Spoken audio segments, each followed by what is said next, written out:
Nama gue Boni, dan ini motor gue Yamaha R1 2010. Gue namain Buluk.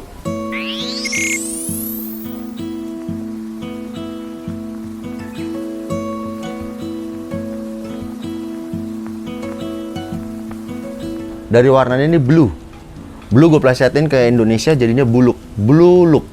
Dulu motor idaman gue itu adalah Honda CBR 900RR Fireblade. Dari mulai gue cuman bisa gambar, dari ngeliat di majalah-majalah gimana caranya gue suatu saat nanti gue udah kerja, gue lulus kuliah, gue beli nih motor. Tapi karena berkembangan zaman kesini Fireblade udah mulai hilang. Akhirnya gue punya impian yang lain, yaitu Yamaha R1 deh.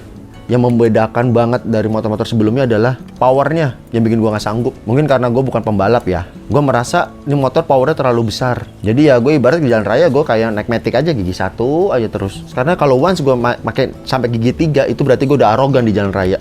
Dulu ranking gue itu hilang. Dan begonya lagi hilangnya bukan dicuri, tapi gue dihipnotis. Itu gue pulang stres, depresi. Tapi dari situ gue belajar. Bokap gue nggak marah, tapi itu yang membuat gue jadi sadar. Dan akhirnya gue berpikir, dulu bokap gue ngeluarin uang dikala dia lagi susah untuk nyenengin gue. Saat gue udah kerja, gue bilang ke bokap, suatu saat uang yang dulu pernah lu keluarin buat beliin gue motor R-King akan gue ganti. Akhirnya gue beliin motor yang bokap gue bisa. Bokap gue bisanya Supra sama Revo. Ya udah gue beli itu. Saat gue bisa punya ini, gue nggak bisa ngasih tau ke bokap gue karena bokap gue udah meninggal. 3 minggu kemudian gue sama nyokap tunjukin kalau gue bisa beli motor yang lebih bagus.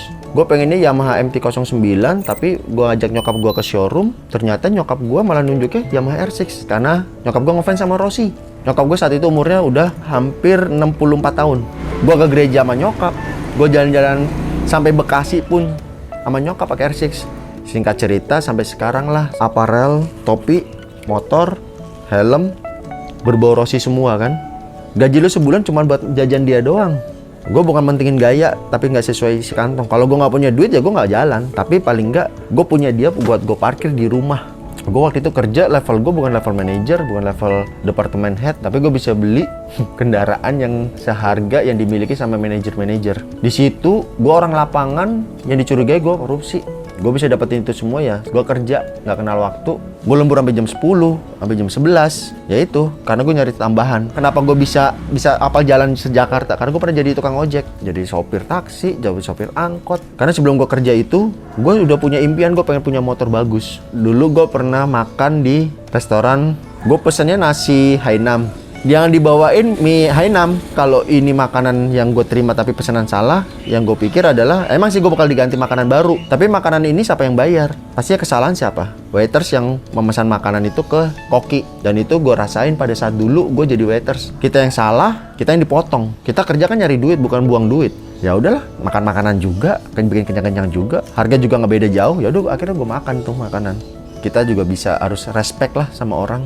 Kalau orang bekerja nyari duit setiap bulan atau setiap tahun pasti ganti sepatu. Gua enggak. Sepatu gue itu aja sampai lusuh, buluk, jebol, gue jahit, gue sol, gue pakai lagi.